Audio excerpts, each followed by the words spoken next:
Estimados catecúmenos, seguimos con nuestro itinerario formativo en estas sesiones de catequesis virtuales, en este proyecto de catequesis para adultos, ¿no?, de iniciación cristiana. Hoy día vamos a tratar acerca de este otro dogma, porque es un dogma de fe: creo en la Iglesia una, santa, católica y apostólica. Eso está en el escrito así, ¿no?, en el credo de Niceno-Constantinopolitano, que es ese credo del que habíamos hablado en las primeras sesiones. Vamos a hablar entonces de la Iglesia. ¿Qué es la Iglesia? Pues miren, para muchos el término Iglesia le suena solamente al templo, ¿no? En las ciudades de nuestro Perú tenemos hermosas iglesias. Creo que las cosas más bonitas de una ciudad, acá de una ciudad peruana, ¿no?, y una ciudad antigua, son las iglesias, ¿no? Son los patrimonios históricos más hermosos que tienen las ciudades, y hay algunas que son realmente preciosas. Pero esa no es la iglesia, eso es el templo, ese es el recinto donde se reúne la iglesia a rezar. Se une a Jesucristo, ¿no?, nuestra madre, la iglesia, y la iglesia somos además todos nosotros. Vamos a empezar a ver entonces de a poquito qué significa todo esto. El término iglesia o eclesía es un término que viene de la Sagrada Escritura, ¿sí?, de una terminología antigua, hebraica, que es el término kahal. Y esto significa principalmente la reunión de los que creían en Dios y se hacían asamblea para realizar cosas, coordinar cosas, y también para la alabanza divina. Eso significa la palabra kahal, que después en el griego pasó a eclesía. Y posteriormente el término ha quedado bien marcado para lo que se habla, para hablar concretamente de nuestra iglesia, ¿no?, de nuestra religión católica, es la iglesia. Ahora bien, esta iglesia es una iglesia que en principio viene de Jesucristo, por tanto es cristiana. Aquí nosotros tenemos que ver claramente las cosas, porque es una pena, nuestros hermanos separados, protestantes, por allí se llaman a sí mismos cristianos. Y resulta que esta terminología no les corresponde a ellos. A quien corresponde primariamente es a nosotros. Hay textos en la Sagrada Escritura en donde, por ejemplo, empezaron a llamar cristianos a los discípulos de Jesucristo en un lugar antiguo llamado Antioquía. Allí empezó a llamarse a los discípulos de Jesús cristianos, y no eran ellos, eran los miembros de la Iglesia Católica. Porque si es que uno pregunta a los hermanos los hermanos luteranos, ¿no?, a los hermanos, no sé, de las iglesias pentecostales, ¿cuándo nacieron ellos? Ellos nacieron en el momento en el que su fundador los fundó, ¿no? Empezaron como iglesia. Entonces a ellos no les llamaban cristianos. A los que llamaban cristianos eran a los de Antioquía, que eran los discípulos de Pablo y Bernabé, porque recuerden que Antioquía fue fundada como iglesia por San Pablo y San Bernabé. Y después estuvo algunos años también en Antioquía San Pedro. Entonces sepan ustedes de que el nombre de cristianos fue primeramente dado a los miembros de la Iglesia Católica. Ahora, es también interesante porque en Antioquía, después de San Pablo, San Bernabé, de San Pedro, hubo un obispo, ¿no? Por eso es que eso también ayuda, para esto ayuda muchísimo la historia de la Iglesia. Hubo un obispo, pero muy cercano, o sea, posteriormente a ellos nomás, un obispo llamado Ignacio de Antioquía. Y hoy día existen textos que se han guardado, que se saben que son de él, de la iglesia de Antioquía, ¿no?, de San Ignacio de Antioquía, y que han llegado hasta nosotros. Y estamos hablando siglo I, siglo II, o sea, desde el año casi 100 y después un poquito más del año 100. San Ignacio de Antioquía es llamado Padre Apostólico. ¿Por qué se llama Padre Apostólico? Porque después de la muerte de los apóstoles está él. O sea, es sucesor inmediato de los apóstoles. De estos casos tenemos algunos, ¿no? Qué sé yo, San Ignacio de Antioquía, San Policarpo, que dicen que era discípulo inmediato de San Juan el Evangelista. Otro caso es San Clemente Romano, que posiblemente conoció a San Pedro, a San Pablo, ¿no? Bien, entonces tenemos estos padres apostólicos, y de algunos de ellos tenemos escritos. Uno de esos casos es el de San Ignacio de Antioquía. Pues es San Ignacio de Antioquía el que por primera vez llama a los cristianos, o sea, a estos discípulos de Jesús, a los que ya habían llamado cristianos en Antioquía. Él, que era de Antioquía también, miren qué interesante, llama a estos cristianos católicos. ese otro nombre, ¿no?, que tenemos, la Iglesia Católica. ¿Y qué significa católico? Católico es un término griego, católicos, que significa universal. Entonces, nosotros somos la Iglesia cristiana, por supuesto, porque cree en Jesucristo, católica. Claro que normalmente no se nos llama cristianos católicos, sino directamente católicos, porque ya es muy conocido de que evidentemente si somos católicos, ¿qué predicamos? ¿O a quién predicamos? A Jesucristo. Por eso es que somos cristianos. Por eso es muy, muy importante esto, para que nosotros no nos dejemos engañar o no pensemos mal. Nosotros somos católicos, pero porque somos cristianos. Y porque predicamos el Evangelio, porque la Iglesia predica el Evangelio a todas las naciones. Porque la palabra católico significa universal. Entonces, eso es una cosa importante. Somos la Iglesia Católica. Entonces, no es una secta, no es una religión chiquitita, sino es una religión universal, abierta a toda cultura, a todo momento histórico, a todo momento, a todo lugar geográfico, a toda persona. Eso es nuestra religión. La religión católica es una religión abierta a todo el mundo. ¿Y qué predica? A Cristo. Por eso es que en ese sentido somos cristianos. Y, por supuesto, ¿no?, somos católicos porque estamos en todo el mundo y predicamos el Evangelio a todas las naciones. Muy bien, católico entonces significa total, universal, ¿no? Y significa que es la iglesia que predica universalmente el Evangelio de Jesucristo. Cristo es cabeza de la iglesia es cuerpo de Jesucristo, ¿ya? Así lo enseña San Pablo digamos, en la Sagrada Escritura. Es la iglesia que transmite lo sagrado, los misterios de Jesucristo. Después hablaremos de lo sagrado cuando hablemos de los sacramentos. Y es la iglesia que se sucede, ¿ven?, tiene sucesión, transmisión por sucesión de algo que ninguna otra iglesia lo tiene, que es la sucesión apostólica. Es decir, que los apóstoles han entregado, han transmitido, han comunicado algo que viene del mismo Jesucristo. Ya lo iremos a ver. Bien, entonces tenemos aquí ya una primera mirada de lo que es la Santa Iglesia. Creo en la Santa Iglesia Católica, Apostólica y Romana. Ya entendemos que entonces qué significa iglesia, significa asamblea. Por eso es que todos somos iglesia, tú y yo somos iglesia. No es que la iglesia es el templo es el lugar donde los cristianos, donde los católicos se unen a rezar, pero el templo es el lugar donde la iglesia se reúne en asamblea para alabar a Dios, para rezar y para poder transmitir después la fe a los demás. Bien, esa es la iglesia. Ahora, ¿cuándo surge la iglesia? ¿Cuándo nace la iglesia? Pues bien, miren, Cristo fundó la iglesia. Si uno agarra el Evangelio por ejemplo, de San Mateo, en el capítulo 16, se habla como Jesucristo, después de haber preguntado ¿quién dice la gente que soy yo? Y ustedes ¿quién dice que soy yo? Después dice, bueno, Pedro confiesa, ¿no?, a Jesucristo como el Mesías, y Jesucristo confiesa a Pedro, a Simón: yo te digo, Simón, hijo de Juan, que tú eres Pedro, y sobre esta piedra edificaré mi iglesia. Entonces, no es que Cristo, o no es que la iglesia se formó porque le gustó a los cristianos juntarse, porque vieron que era más bonito estar en familia, estar en comunidad. No, es que Cristo fundó la iglesia. Ahora, ¿cómo fundó la iglesia? Pues esto es también muy importante, ¿eh? Y esto tal vez los hermanos separados, al no tenerlo, lo descuidan. Pero Cristo fundó la iglesia sobre una piedra. Y esa piedra no es una piedra material, sino que es una persona. Y esa persona es Pedro. Pedro es aquel en donde se ha cimentado la iglesia. Por eso le dice Jesucristo a Simón: yo te digo, Simón, hijo de Juan, que tú eres Pedro. El término Pedro no está aislado del término iglesia, porque dice: tú eres Pedro, y sobre esta piedra, porque la palabra Pedro en realidad ni siquiera Jesucristo lo dijo Pedro, para nosotros la traducción es Pedro. O sea, a nosotros ha llegado el término Pedro porque Pedro ha sido tan común en el cristianismo que se ha convertido en un nombre. Pero en realidad Jesucristo lo que le dijo es: yo te digo que tú eres Kefa. Y la palabra Kefa significa piedra. No significa Pedro, porque para nosotros Pedro y piedra son distintos. Significa piedra. Y la palabra piedra en el tiempo de Jesucristo no era un hombre. En nuestro tiempo se ha convertido en un hombre. Pero en el tiempo de Jesucristo era una cosa, lo que para nosotros entendemos como piedra. O sea, imagínense si a una persona le decimos: yo te voy a decir a ti piedra, ¿no? Tal vez alguno pueda tener el apodo piedra, pero Jesucristo le puso ese nombre a Pedro. ¿Para qué?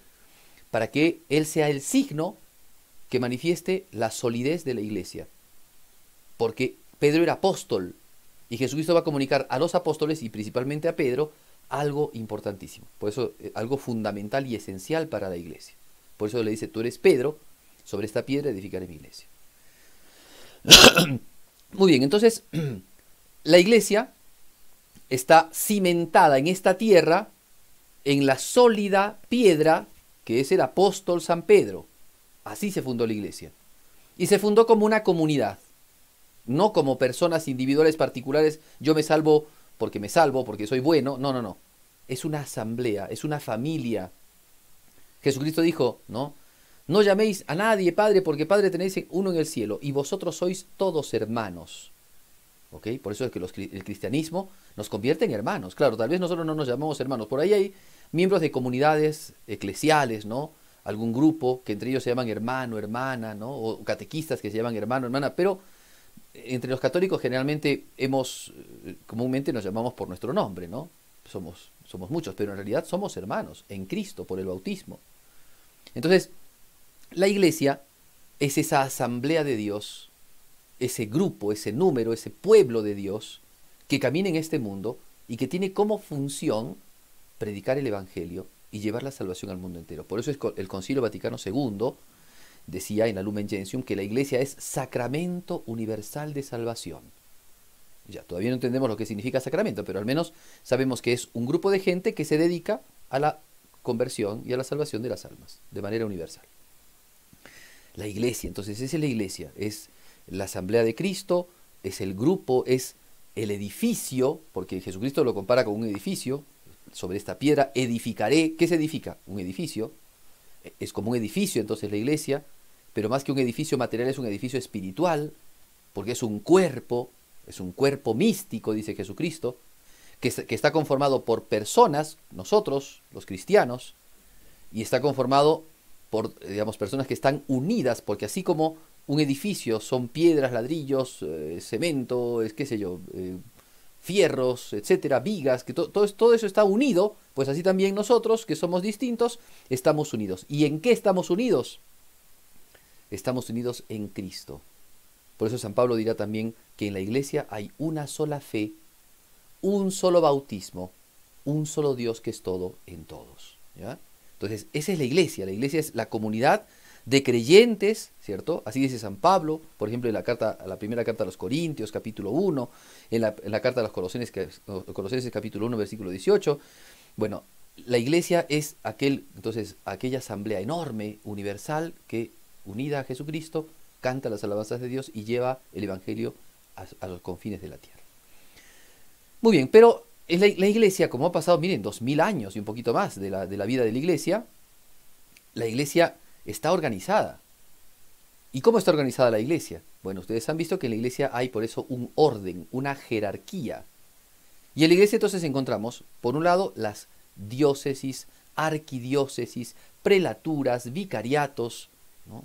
Ordinariatos también hay. O sea, hay determinadas cosas. Por ejemplo, aquí en el Perú, ¿no? Nosotros que pertenecemos al ordinariato castrense, ¿cierto? Eso es una diócesis en el Perú, es una diócesis, pero no una diócesis jurisdiccional, no una diócesis territorial, sino una diócesis personal. Vamos a explicar un poco acerca de esto. Entonces la iglesia, actualmente entonces, como va por todo el mundo, entonces desde siempre la iglesia, y desde su estructura, ¿no? Los apóstoles dejaron en cada comunidad en donde predicaban el Evangelio y bautizaban, y se generaba la comunidad cristiana, dejaban allí diáconos, presbíteros y obispos.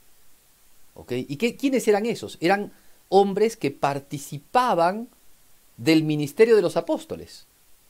Los apóstoles les sucedían, les entregaban un poder que ellos habían recibido de Jesucristo.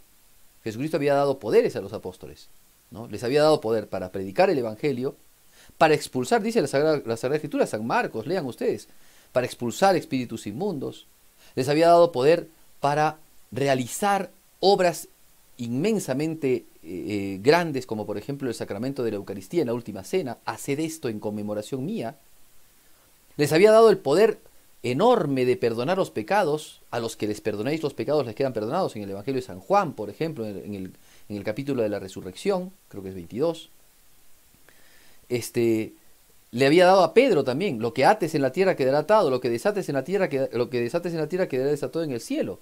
La palabra desatar significa absolver, ese es el término que utilizamos para dar la absolución en la confesión. Entonces, el poder de curar a los enfermos con la unción de los enfermos. O sea, todos esos poderes le dio Cristo a los apóstoles. Y los apóstoles sucedieron esos poderes, entregaron esos poderes, que no eran de ellos, sino que los recibieron de Jesucristo, los entregaron a otros, concediéndoles un sacramento, que es el sacramento del orden sagrado. Imponían las manos y entonces, con la imposición de las manos, recibían ellos esa capacidad de poder celebrar la Eucaristía, de poder celebrar el sacramento de la confirmación, de bautizar, de perdonar los pecados, de dar la unción a los enfermos, de administrar esa porción de rebaño de Dios, o sea, ese grupito de cristianos que empezaban a nacer, ellos tenían la posibilidad. Entonces había uno que era llamado obispo. ¿Y por qué era llamado obispo? Porque era el sucesor inmediato de los apóstoles, y la palabra obispo significa el que cuida, el que guarda, el que custodia, ¿no? Y entonces era el que regía la iglesia. Y junto al obispo también ordenó presbíteros. Los apóstoles ordenaban presbíteros, es decir, sacerdotes que acompañaban al obispo en la guarda, en el cuidado de la iglesia, como sus consejeros, como sus ayudantes, también como aquellos que podían administrar los sacramentos. Y después diáconos, la palabra diácono significa servidor, que eran los que se dedicaban a las obras caritativas, pero también en la liturgia, ayudaban un poco en las celebraciones, en los ritos.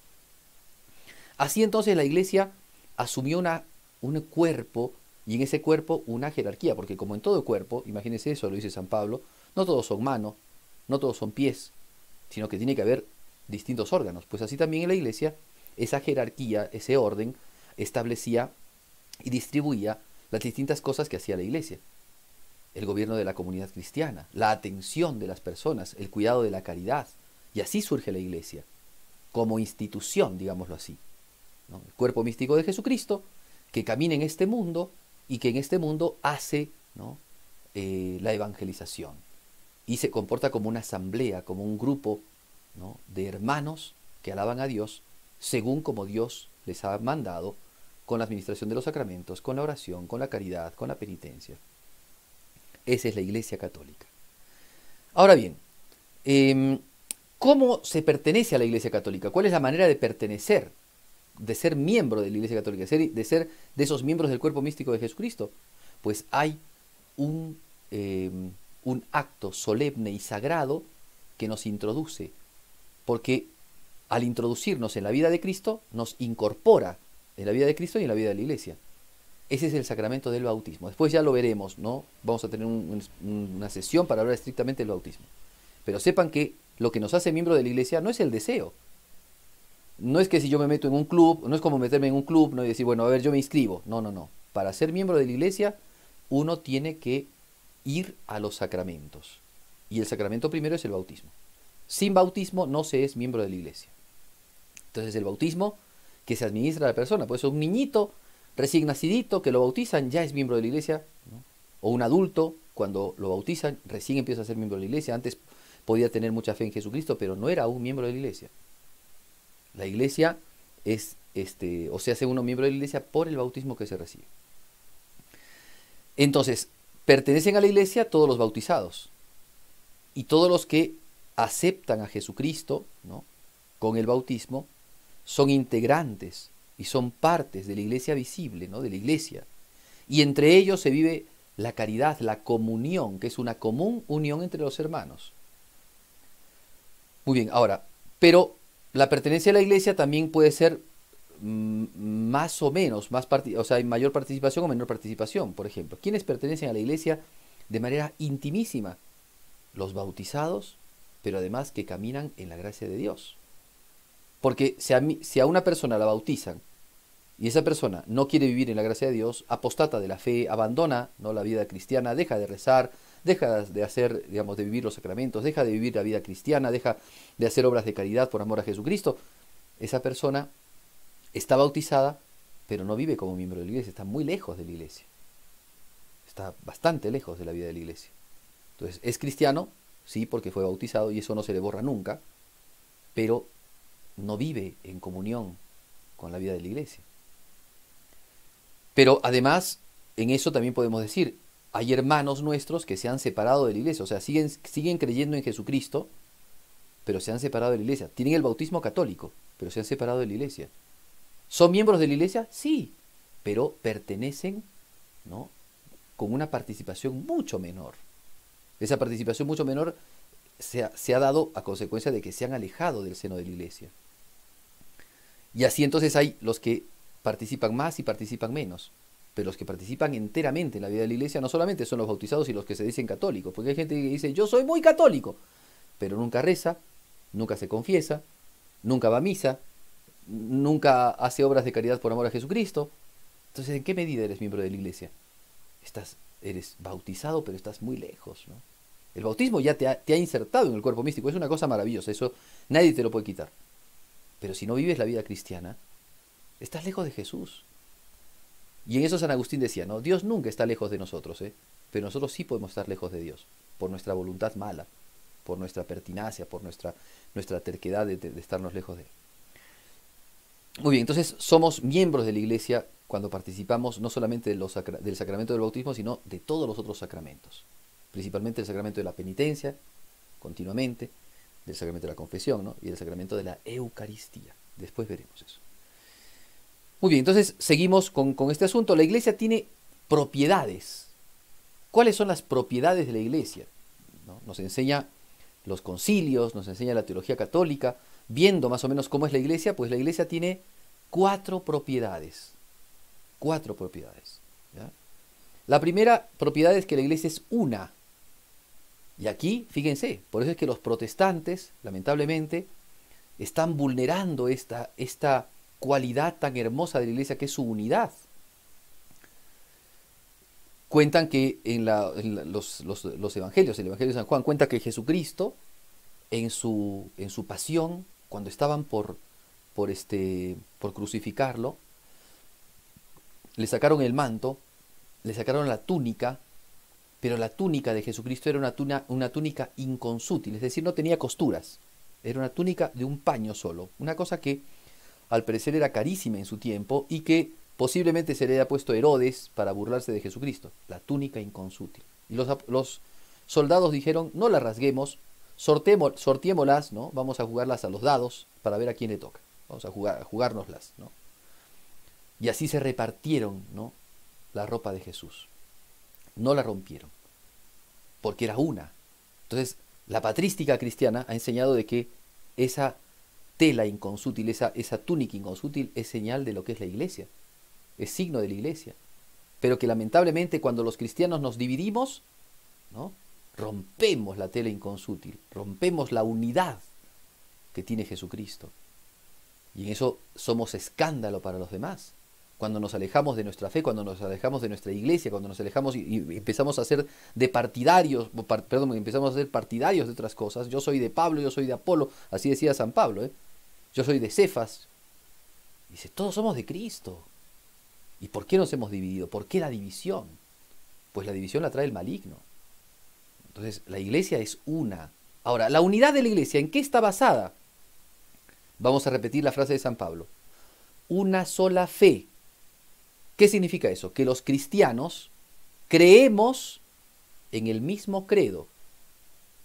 Por eso es que si una persona dice, a ver, bautizada y todo, yo creo en la Virgen, pero también creo en Venus. ¿Se dan cuenta? Ahí no hay unidad con el resto de cristianos. Porque estás creyendo en lo que enseña la iglesia, pero también en una cosa totalmente pagana. No hay unidad. Unidad en la fe. Unidad en la moral. Por ejemplo, si hay algún cristiano, ¿no?, que dice, bueno, yo creo, o sea, yo me asiento y sé y profeso de que matar al prójimo está mal. Pero si sufre, hay que matarlo, ¿no?, la eutanasia. Entonces allí estás yendo en contra de lo que nos enseña la fe. No hay que respetar la vida del prójimo y no hay que respetar la propia vida. Bueno, eso justamente es parte de nuestra fe, ¿ves? Y te alejas, te apartas de la fe, te apartas de la unidad de la iglesia y rompes la tela inconsútil de Jesucristo cuando tú profesas una cosa distinta. no tienes unidad. La iglesia es una porque cree en la misma fe. Entonces no es que cada uno cree en lo que quiere y nos juntamos porque somos buenos, no.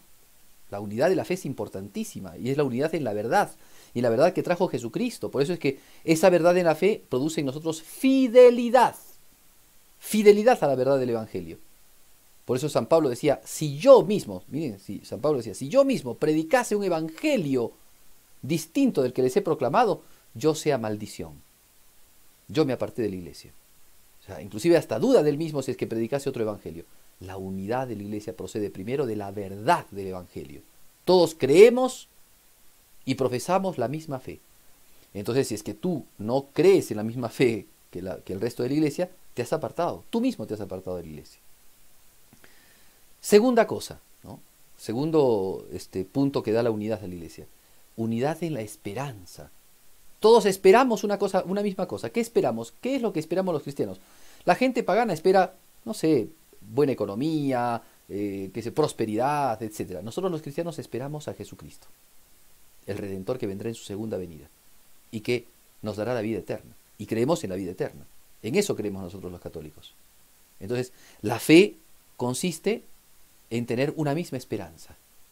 Y después, ¿qué cosa nos une? Y eso sí nos une con todos, ¿no? La caridad, el amor. Y el amor logra la unidad. La única manera de que se genere la unidad en una sociedad es por la vía del amor. Bueno, la iglesia tiene ese fundamento, la caridad, para poder unir a cualquier sociedad. Pero en la iglesia lo que tiene que dar la unidad es la fe, la esperanza y la caridad. Primera característica de la iglesia. Segunda característica de la iglesia. La iglesia es santa.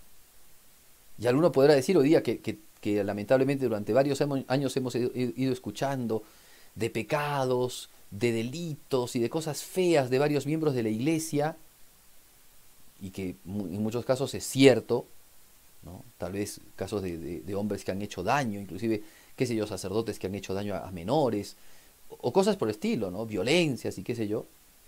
Evidentemente eso quita un poco la mirada de la santidad, pero si ustedes ven, primero, la iglesia es santa no por los hombres. Dijimos que la iglesia es el cuerpo místico de Cristo. ¿Quién es entonces el santo? Cristo. Tan santo que los ángeles le cantan, santo, santo, santo es el Señor. Cristo es santo. Por tanto, el fundador de la iglesia es santo. Ahora, los miembros más prominentes de la iglesia son también los santos. Ustedes vean la vida de los santos, la vida ejemplar, la Santísima Virgen María, San José, este es el año de San José, los santos apóstoles, los mártires, y sepan que no son pocos. Claro, en este mundo llama mucho la atención, por ejemplo, llama mucho la atención el sacerdote que, haciendo mal uso de su ministerio y una mala vida, se entregó a algún escándalo. Llama mucho la atención, nos rasgamos las vestiduras, estos sacerdotes son todos así, bueno. Pero si ustedes se pusieran a indagar un poquito la vida de la iglesia y vieran cuántos otros, por ejemplo, si estábamos hablando de sacerdotes, buenos sacerdotes hay que han entregado su vida para servir al prójimo. Para servir al prójimo primero en la enseñanza del Evangelio. Viven para predicar el Evangelio. Entonces dejan de lado familia, amistades, parientes, a diversiones, para dedicarse de sol a sol, 7x7, a la vida de apostolado. Y muchos otros a hacer obras de caridad. ¿Cuántos sacerdotes? Les puedo contar, pero un montón de sacerdotes que se han dedicado, por ejemplo, a fundar hogares para la atención de ancianitos, para la atención de niños, escuelas para niños pobres, o sea, cantidad, es innumerable la cantidad de hombres, solamente hablando de sacerdotes, ¿eh? Y si hablásemos de religiosas, si hablásemos de obispos, y si hablásemos de gente común y corriente. El Papa Francisco, en una de sus catequesis, y en varios lugares ha hablado de esto, de la santidad común, ¿no? De la santidad que nos llama la atención, que es la santidad de todo cristiano que vive en perseverancia, en las buenas y en las malas, vive con Jesucristo y al final de su vida muere en amor a Jesucristo. Esa es santidad. Entonces, santos son todos aquellos hermanos nuestros que viven en este mundo siguiendo a Jesucristo con la cruz y en la gracia de Dios. Promueven y viven en la santidad. Esa es la santidad de la iglesia, ¿ya? La iglesia es una, la iglesia es santa, ¿ya? Y si bien hay pecadores, nosotros somos pecadores, ¿cierto? Pero al vivir en gracia de Dios y luchar contra el pecado, también estamos trabajando en la santidad. Participamos entonces de la santidad de la iglesia.